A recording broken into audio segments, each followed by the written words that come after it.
Steel ప్లాంట్లో నిన్న జరిగినది చాలా దారుణమైన దుర్ఘటన. ఇక్కడ పరిశీలిస్తే కనుక స్టాండర్డ్ ఆపరేటింగ్ ప్రొసీజర్స్ ఏవైతే ఉన్నాయో స్టాండర్డ్ ఆపరేటింగ్ ప్రొసీజర్స్ని ఫాలో కాలేదని అర్థమవుతుంది. ల్యాడర్లో బాటమ్ పర్జింగ్ పైప్ ఏదైతే ఉందో ఆ పర్జింగ్ పైప్ కూడా లేకుండా పనిచేయించారు. ఎడిటివ్స్ ఏవైతే ఉన్నాయో ఎడిటివ్స్ నాసిరకం ఎడిటివ్స్ వాడారు.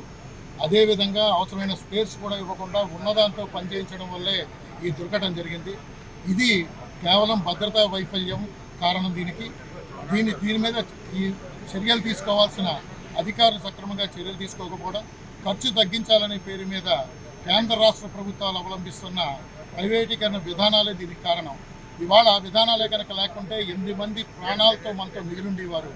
ఇప్పటికైనా దీని మీద జ్యుడిషియల్ ఎంక్వైరీ జరపాలి, స్వతంత్ర దర్యాప్తు జరపాలి, దీనికి కారణాలు వెలికి తీయాలి. భవిష్యత్తులో తిరిగి అటువంటి ప్రమాదాలు జరగకుండా స్టీల్ ప్లాంట్ కార్మికుల యొక్క ప్రాణాలన్నీ కాపాడాలని చెప్పి సిఐటియు రాష్ట్ర కమిటీ డిమాండ్ చేస్తోంది. చనిపోయిన మృతుల కుటుంబాలకి ₹1 కోటి నష్టపరిహారం చెల్లించాలి. ఇవాళ హాస్పిటల్స్లో ప్రమాదాలు జరిగి ఈ ప్రమాదంలో వాళ్ళు బెడ్ మీద మృత్యుతో పోరాడుతున్నారు. వాళ్ళు బయట పడినా కానీ పనిచేయగలిగే పరిస్థితి ఉండదు. అటువంటి దుర్ఘటనలో ఉన్న వాళ్ళందరికీ కూడా ₹50 లక్షల నష్టపరిహారం చెల్లించాలి.